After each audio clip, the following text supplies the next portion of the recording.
Oh my god, oh my god, oh my gosh. Trigger warning. Yes. I do want to let you know, this is a spoiler alert. I am spoiling. Yeah, I surely am. This is a spoil review. So if you have not seen the film, I suggest you go watch it, then come back. Like, don't leave me. Come back. That's all I'm saying. Don't leave me. Come back. Well, hello, my fellow film critics. My name is Hershey, and this is my channel, Film-A-Tic, pop, where I am here to review everything from movies, music, and television shows. So grab your popcorn, grab your candy, your drinks, and let's do this deep dive on Tyler Perry's Divorce in the Black. So, he's done it again, y'all. Tyler Perry has done it again. He has created a film that has brought a lot of controversy, specifically on how he executed the script. The script in and of itself was a problem. Now, I'm going to give you an overview of what was in the film, and then we're going to talk about why Tyler Perry is not going to start hiring writers. Because a big critique that Tyler Perry has had is that he doesn't want to hire writers to make his movies better. But no. There's a reason why he doesn't do that. Now, do I necessarily agree with it? No. But is it benefiting him? Yes, it definitely is. So, Divorce in the Black stars the absolutely beautiful and talented Miss Megan Good, Corey Hardrick, Debbie Morgan, Richard Lawson. I don't know why I like saying his name like that, Richard Lawson, but it has an all-star cast, people who we haven't seen in so long. This movie had an all-star cast, and it was good to see a lot of the actors and actresses that were in the film. So that's first and foremost. A positive on the film, might I add, and this is a big positive, there were no bad wigs. Thank goodness there was no bad wigs. Everybody looks fabulous. I was appreciative of that. Now, I didn't like Corey Hardrick's sideburns. That really did itch me, but hey, that was just a personal preference. So on that note, everybody looked pretty good for the film, and I can't say anything about anybody's wig, so we're making progress. Now, moving on to the actual film. The film starts at a church, Richard Lawson's church. He is the father of Megan Good's character, Ava. So, he's the pastor. Now, he is preaching at a funeral, which is her husband's, Corey Hardrick's character, Dallas. His brother had just died. He was murdered. Now, here's the thing about this that I thought was funny. Well, it's not funny, but it's crazy. He was murdered because he was robbing a woman from the church, and the woman ended up killing him. Let that sink in. So, in true Tyler Perry fashion, this is really the breakout scene where it just... Think of Spike Lee's Red Hook Summer at the end, that church scene. It was really giving those type of vibes. Anyway, so you have the church scene. Richard Lawson's character is up there preaching, but even I was like, where is this going? It reminded me, I can't remember what that name, the name of that movie was, where the pastor was preaching, but he was like a charlatan. So he's like, peanut butter jelly, peanut butter jelly, peanut butter jelly, holy Jesus. And everybody's like, woo, in the holy name. And you're just like, he's saying peanut butter jelly. I'm not gonna lie, like, he was actually giving scripture, but I was like, where is this going? So long story short, he thought that the brother was a degenerate and he could not hold his tongue. He just had to say at the funeral that if the rest of them didn't get saved, they was gonna be in hell where he was at. Now, I'm not gonna lie, if this was my daddy, I would have been pissed.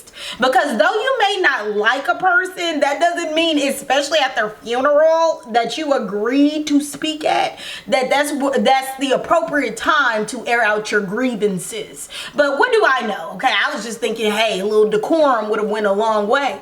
But rightfully so, Ava's family, Megan Good's character's family, they weren't happy about it. And it just started getting really cartoonish. So you had the mom who was upset, rightfully so. She was like, you talking about my boy and y'all always look down on us. Now, I'm just trying to figure out, again, this is just the first scene. Did y'all actually do what they said? They said y'all were assaulting women, that y'all were stealing, scamming, doing a whole bunch of stuff. Like, is that true? Because if that's true, no wonder you have the dislike of so many people. But nevertheless, she starts stripping in the church house, saying that, you know, they don't need nothing from them. And then she's like, get the boy. So I was like, okay, is she about to take the casket? No, she literally meant pick the boy up out the casket. So they took his body out. Now, mind you, this is the second grievance I have with Tyler Perry. I am not a film director by any means, but the little details do matter. So if somebody's dead because they've been shot, usually their body is stiff and it's hard, so their head isn't going to be lifted up. When they were carrying the body out, the head was lifted up, which means, y'all get what I'm saying. I was like, Tyler, you have been in this business too long, sir. That was something small. Maybe I'm just being picky, but it was just like, come on, Bob. So you go to the next scene where the only person in the movie who had some sense, which was her best friend Rona, was talking to her husband, and she was like, what just happened? The movie continues to go on, and Ava and Dallas, they continue to have issues within their marriage. He continues to be disrespectful. The family doesn't like her at all. They feel like she thinks she's better than them, yada yada yada. Dallas continues to act belligerent, like they were supposed to be meeting with friends, and because she was taking too long to get dressed, this fool left her and then started acting a fool at the dinner table with her and the friends, and was like, I want a divorce, I want a divorce. So here was my big gripe about this film. I'm gonna be honest. I am big on a movie needs to make sense. To me, Ava and Dallas did not make sense. Ava came from a two-parent home, clearly a Christian home, probably strict background, and they were saying that she dated him to rebel against her parents. Okay, I can work with you with that. But to the point where you marry him and he's constantly disrespecting you, calling you out your name. His mother literally destroyed your wedding. Make it make sense, Bob. Like, after the funeral and after all of that, Dallas gets drunk, and then he's in the bathroom. She goes to get him to tell him to come into the bedroom, only to find out that he starts saying, I don't deserve you. I don't deserve you. I was like, well, that's the one thing he telling the truth on, clearly. But then he says, I killed my father. I did what she told me to. I killed my father. Now, here's the thing. I don't know what Tyler Perry was doing with that particular line. Like, if he wanted to show us the depravity of the family, he had already accomplished that just by them picking that dead young man who was murdered out the casket and burying him in the front yard. Like, he had already established that. So I didn't understand the purpose, because they didn't dive into it. Why did he kill the father? Who was the she? I'm guessing it's the mom. But what were the circumstances behind it? Like, it wasn't clear. And I think with a lot of Tyler Perry's movies, he does a lot of things for dramatics, but it's unnecessary. So that was a problem for me. So she finally signs the divorce. She starts to get her power back, and then she runs into Benji. Now, if Tyler Perry know how to do one thing, honey, he know how to pick some fine men.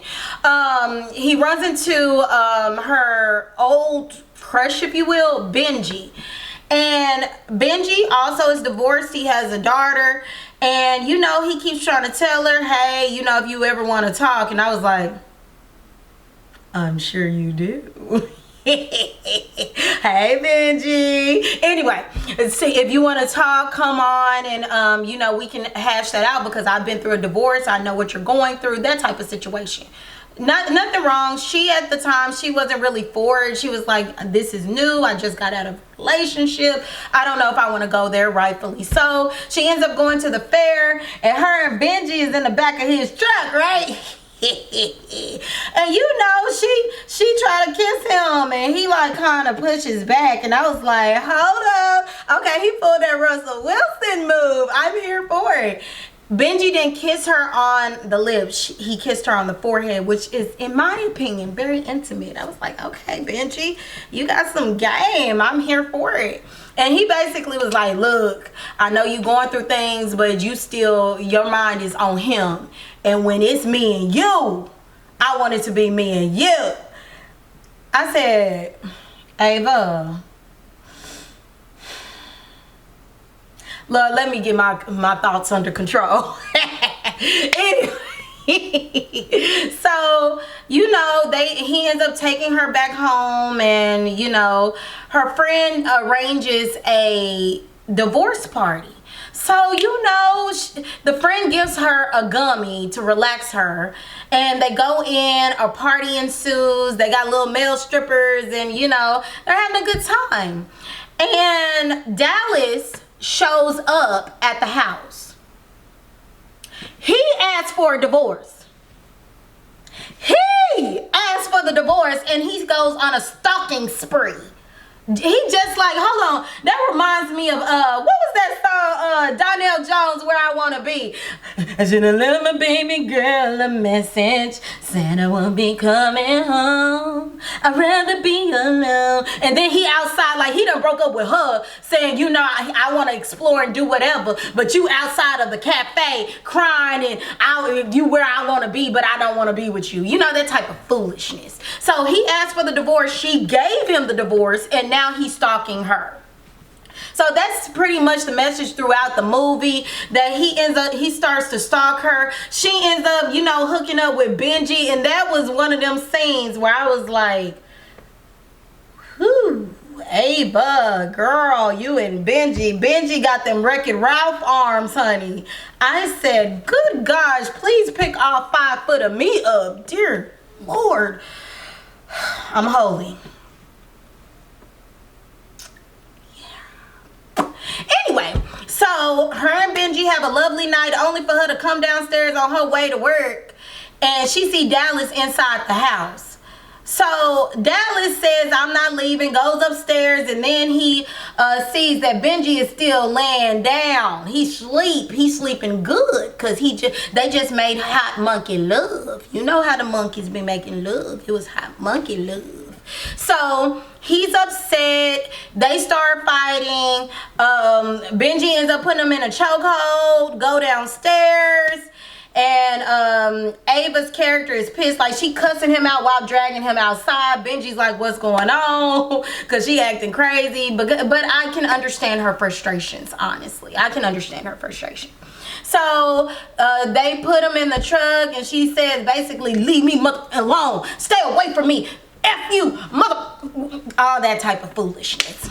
So she goes to work, even though Benji says you need to call the police and get a restraining order. Of course she didn't, which I don't understand. That was the most frustrating thing to me about this film. Well, there was a lot of things that frustrated me about the film, but this was one of them. If this man is continuously showing up at your job, breaking into your home that is no longer his home, why would you not call the police? Why would you not get a restraining order? Well, he's not going to do anything to me. He's already done something to you by breaking into your home. I would have called the popos immediately. I don't play those games. It was getting on my nerve, because I'm like, girl, what do he need to do? Show up with a knife and stab you? Like, it was just very odd to me. So in that respect, all of this stuff is happening. Dallas is showing up, and Lord, what happened after that? Oh yeah. So Benji, he goes to his farm because he's a farmer. Benji goes to his farm, and all of his animals are a lot of his animals are poisoned. They're dead. And of course he knows that Dallas is behind it, especially after he beat up Dallas. So he tells Ava's like, oh my God, I'm sorry. You're the best I ever had, though. You're like the best. And I'm sorry, Benji did seem like he did what needed to be done. But, you know, they have that conversation. I forgot how Richard Lawson was called, but Richard Lawson was called. No, he was there. So then he decides he was going to drive to Ava's house to start installing cameras. But in the meantime, Ava's mother, played by the beautiful, vampiric, clearly gorgeous, talented Miss Debbie Morgan. She was in the store, you know, just getting her groceries. Dallas shows up and assaults her. Like, he puts his hands on her. She runs out, and she wasn't gonna tell her husband, but somebody told her husband because they live in a small town. And when they told her husband, he got upset, and he got his guns, and he said he went on to Dallas' place. Now, she then calls Ava, who's with Benji, was like, y'all need to go get him because they gonna kill him. They gonna kill him. Now, when he gets to Dallas's home, him and his 4 ignorant brothers, hold on, was it 4 or 3? Him and his 3 other ignorant brothers and his mama was there, and they started beating him to a pulp. How you beat up the preacher, man? You surely got a special place next to Satan's left nut. Who does that? You beat an elderly person. Yeah, he may have shown up with a gun, but he wasn't gonna do nothing. He just wanted to scare you because you put your hands on his wife. But who? They beat up an elderly man. Who raised you, wolves? I digress. So after this man is lying down, beat up, Ava and Benji get there and they take him to the hospital. Ava is so upset that her father is in the hospital. She drives home in Benji's car, and she tells Dallas, man, you know, that's why I love Benji. You know, he has, oh, the sex was so good. It was so good. Like, I was like, oh, child. Dallas gets upset. He decides he's gonna break into the house. Now all of this is for Ava to end up having evidence against him so he can be arrested. But of course he decides he wants to attack her, and you know, she said don't come forward, and he did. So she shot him and he ended up dying. Yeah. So the scene ends with them picking the daddy up from the hospital. Dallas's mama is there with the 3 other brothers, and the mama was like, if you think this is over, it's not. You killed my boy. So then Ava's like, look, you gonna push good people too far. Keep messing with me if you want to. And that's how it ends. Whew.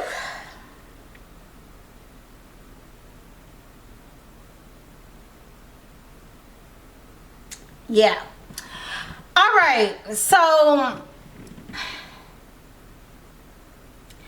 one thing that I know to be true about Tyler Perry and his writing, okay? One thing I do know, there's 3 things that's going to be a given. There's going to be a woman who is a damsel in distress. So in this case, Ava was the damsel in distress and she needed a man to come and save her. So it's not that Benji saved her per se, but she hadn't been properly loved. So, of course, this man comes in right after the divorce. This seems to be a reoccurring thing. He did it in Diary of a Mad Black Woman. He did it in Family Reunion. Like, that's a reoccurring thing I noticed. Like, there's no time in between. Just a good man is just going to show up. Okay, cool. 2, there's going to be one friend who ends up snitching, which lets me know he knows men gossip more than women, because they did it in Why Did I Get Married, the movie. You know, Mike was snitching, and this one, Dallas started snitching on Ava's best friend husband that he was cheating. Okay, we now know that men are gossipers. Lastly, and this is what was the total point of this, it's not that the movie was horrible. It's the fact that Tyler Perry has been in this industry for so long. you have created a plethora of films. So for this to be what you put out, it's like, Tyler, you're kind of making a joke of this. For people who are actually writers and directors and producers who want to put out quality work. Like I said, it's not that it was horrible, but it could have been better. And because he has been doing this for so long, we want more. We want more. We root for Tyler Perry, but even I was like, why did I watch this? And of course I know the answer. I watched it for Megan Good. Of course I watched it for Megan Good. Corey Hardrick's acting. Corey Hardrick is a great actor, but for whatever reason in this film, I did not like his acting. I really didn't. And that's no shade to him because I do think he's a great actor, but in this film, I did not believe it and I did not like it. But let me just kind of bring this all home to the point of this. Why Tyler Perry will not stop putting out mediocre to trash films. He's not going to stop putting this material out. He's not going to hire writers. He's not going to do that because he doesn't have to. Because there's always going to be people like me and other people who still support his films. Because innately we want Tyler Perry to win because we know his story. But he continues to put out these films that show us that he is not taking this seriously. He is not listening to what people are saying. Well, clearly he did about the wigs, but when it comes to actually writing, he is not putting out quality scripts. But he's still getting money and revenue even though he's not. So he's okay with making a film in 7 days and it shows. That was a Tubi movie. And I ain't got nothing against Tubi because I watched Tubi. But that was a Tubi film. And someone of Tyler Perry's caliber, we expect better. We want more. But he's not going to hire new people because of his ego and because he doesn't have to, because people are still going to support him.